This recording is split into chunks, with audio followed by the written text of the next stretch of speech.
Hello everyone, welcome back to my channel. সবাই কেমন আছো? আশা করছি সবাই খুব ভালো আছো, সুস্থ আছো। তো আমরাও বেশ ভালো আছি।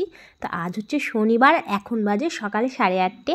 তো তোমাদেরকে সাথে নিয়ে আজকে ব্লগটা এখন থেকে স্টার্ট করছি। আশা করছি কিছুটা হলেও তোমাদের ভালো লাগবে। তো আজকে ঘুম থেকে উঠেছি 7টার দিকে, উঠে বাসি কাজকর্ম সেরে আজকে অনেক জামা কাপড় কাচাকাচি করছি।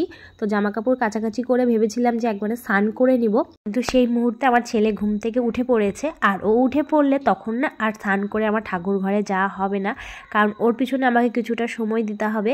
তারপরে চা করলাম, আমি আর আমার হাজবেন্ড চা বিস্কুট খেলাম, আর মেয়েকে ছেলেকে দিলাম জ্যাম দিয়ে পাউরুটি। তো তারপরে ভাত বসিয়ে দিয়ে চলে এলাম ঘরে। তো আজকে যেহেতু ওরা ঘুম থেকে তাড়াতাড়ি উঠেছে, তো ওই জন্য ভাবলাম যে আগে ঘরটাই গুছিয়ে নিই, আর ওদিকে ভাতটা হতে থাক ততক্ষণে। তো বিছনাটা গুছিয়ে সব জিনিসগুলো একটু করে মুছে দিলাম। একদিন না মুছলে না এত ধুলো হয়ে যায়, মানে কি বলবো। আসলে পাশে আমাদের ইটভাটা রয়েছে, তো সারাদিন ট্রাক্টর আসা যাওয়া করে, তো ওই জন্য না ধুলোটা একটু বেশি হয়। তারপরে মুছে টুছে এই যে এখন ঘরটাও ঝাড় দিয়ে নিচ্ছি। সকালে একবার ঘর ঝাড় দিয়েছি, কিন্তু ওরা ঘুমিয়ে থাকে, তো ওই জন্য অত ভালো করে ঝাড় দিতে পারি না। তো ওই জন্য ঘর গোছানোর সময় একবারে ভালো করে ঝাড় দিয়ে নিই। ঘর গোছানো হয়ে গেছে, ঝাড় দেওয়া হয়ে গেছে। এই যে এই ঘরের বিছনাটাও গুছিয়ে নিয়েছি, ঘরটাও গুছিয়ে ঝাড় দেওয়া হয়ে গেছে। আর এদিকে ভাত বসিয়ে গেছিলাম, ভাতও হয়ে গেছে, এখন ভাত নামাবো। এই যে ভাতও হয়ে গেছে। আর এদিকে যে বেগুন ভাজা করব, বেগুন কেটে হলুদ লবণ মেখে রেখেছি। আর এই যে এখানে সবজি সব বের করছি, আজকে ফ্রিজের সব সবজিগুলোকে বের করে রেখেছি। ফ্রিজে আজকে এই সবজি ছিল, তো দেখি আজকে কি রান্না করি। আজ তো শনিবার, নিরামিষ। আর আজকে এই বাস্কেটটা ধুয়ে দিব, খালি হয়েছে, এখানে থাক, রান্না রান্না করে নিই, তারপরে এটা ধুয়ে দেবো।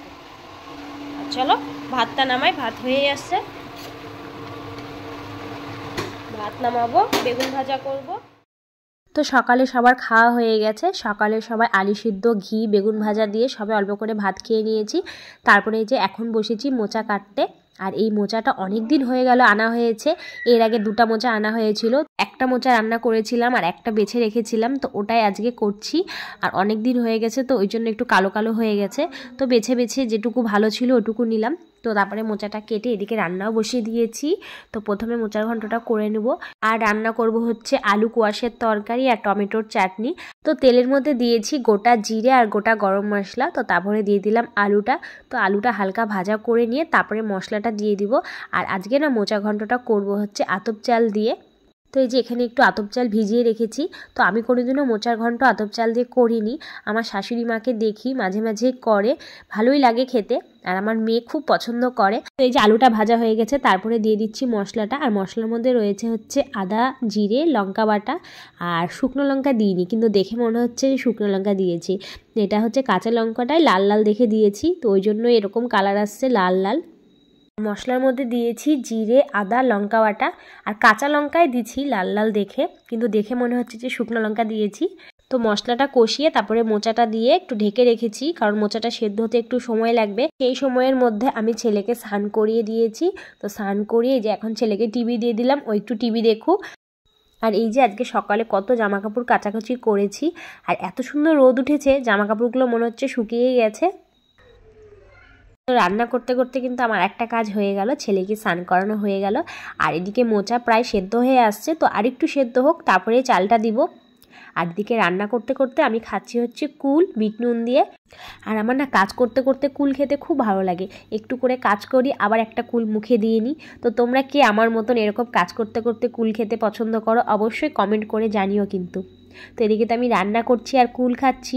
আর আমার কর্তামশাই কি করছে চলো তোমাদেরকে একবার দেখাই। তো এই যে ও আজকে পুজো দিচ্ছে, তো আজকে কাজে যাবে বললো দুপুরে খাওয়া দাওয়া করে তারপরে কাজে যাবে। তো আমি এদিকে বাসন টাসন সব মেজে মন্দিরের সামনেটা মুছে টুছে পরিষ্কার করে দিলাম। আর ও এখন পুজো দিচ্ছে, তো পুজোটা দিয়ে যাচ্ছে জন্য আমার আজকে অনেকটা হেল্প হচ্ছে, কারণ সকালে যেহেতু আজকে পুজো দিইনি, আর সকালে পুজো না দিলে না পরে দিতে গেলে অনেক দেরি হয়ে যায়, কারণ রান্না করেই তো আর শুধু স্নান করে পুজো দেওয়া যায় না, রান্না করার পর অনেক কাজ থাকে, তো সেগুলো সারতে টারতে ওই কত বেলা হয়ে যায়। তো ওই জন্য ও বললো তুমি ধীরে সুস্থে রান্নাবান্না করো, কাজকর্মগুলো করো, আমি পুজোটা দিয়ে দিচ্ছি। তাই বললাম ঠিক আছে। ওর যেদিন কাজের চাপটা কম থাকে বা যেদিন কাজে যায় না, যদি দেখে যে আমি সকালে পুজো দিইনি, তাহলে ওই পুজোটা দিয়ে দেয়। সংসারে কাজে যদি এরকম কেউ একটু হেল্প করে তাহলে দেখবে কিন্তু ভালো লাগে, কাজটা করতেও ভালো লাগে, সম্পর্কটাও কিন্তু বেশ ভালো হয়। আর আমার হাজব্যান্ড বাড়ি থাকলে আমাকে অনেক কাজে হেল্প করে, তবে ও রান্নাটা করতে একটু বেশি ভালোবাসে। কিন্তু এখন বাড়ি থাকলে না ছেলের পিছনে ওর সময় দিতে দিতে দিন পার হয়ে যায়, কারণ ছেলে আমার এত দুষ্টু, ওকে যদি একটু চোখের আড়াল করো ও একটা দুষ্টুমি করে বসে। আর আমার ছেলেকে শান্ত করা যায় একটা জিনিস দিয়েই, টিভি চালিয়ে দিলেও একদম শান্ত হয়ে যায়।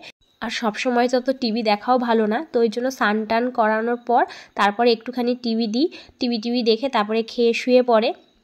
আর সকালবেলাটায় আমার চাপটা একটু বেশি থাকে, সন্ধ্যার পর অতটা চাপ থাকে না কাজকর্মে, তো তখন ওর পিছনে আমি সময়টা দিতে পারি। কিন্তু কাজ করতে করতে তো ওর পিছনে সময় দিতে গেলে এদিকে আমার কাজ হবে না, তো ওই জন্য ওইটুক টাইম ওকে টিভি দিয়ে শান্ত করে রেখে আমি কাজগুলো তাড়াতাড়ি করে নিই। আর আমার হাজব্যান্ড বাড়ি থাকলে তখন ওর সঙ্গে খেলা করে, তো তখন টিভিটা ওকে না দিলেও হয়। তো তোমাদের সাথে কথা বলতে বলতে আমার রান্নাবান্না হয়ে গেছে, আর ওদিকে হাজব্যান্ডকেও খেতে দিয়ে দিয়েছি, কারণ ও এখন খেয়ে দিয়ে কাজে যাবে। তো চলো আবার পরে তোমাদের সঙ্গে দেখা হচ্ছে। তো এখন বাজে 2:45, তো আমার স্নান টান সব হয়ে গেছে, স্নান টান করে খাওয়া দাওয়া হয়ে গেছে। তো এখন যাব ছেলেকে ঘুম পাড়াতে, তো ভাবলাম যে আগে জামা কাপড়গুলো তুলে রেখে যাই, তো ওই জন্য জামা কাপড়গুলো সব তুলে এনে চেয়ারে যে জড়ো করে রাখলাম, এগুলো সব সন্ধ্যের পর ভাঁজ করব। আর এখন ছেলেকে ঘুম পাড়াবো। তো চলো আবার সন্ধ্যের পর তোমাদের সঙ্গে দেখা হচ্ছে।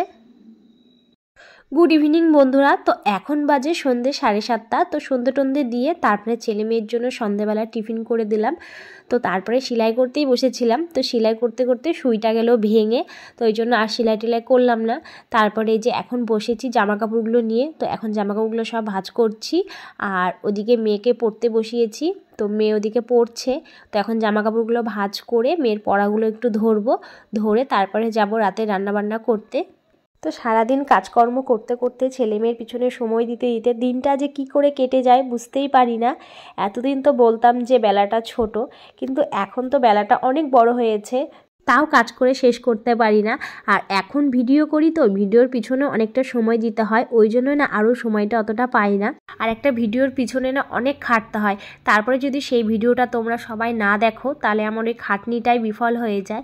তো ওই জন্য তোমরা সবাই প্লিজ স্কিপ না করে আমার ভিডিওটা সম্পূর্ণ দেখো। আর যদি ভালো লাগে প্লিজ একটা লাইক কমেন্ট করো। আর যারা আমার চ্যানেলটিকে এখনও সাবস্ক্রাইব করোনি তারা প্লিজ সাবস্ক্রাইব করে দিও। তো আজকের মতন ভিডিওটা এখানেই শেষ করছি। সবাই ভালো থেকো, সুস্থ থেকো।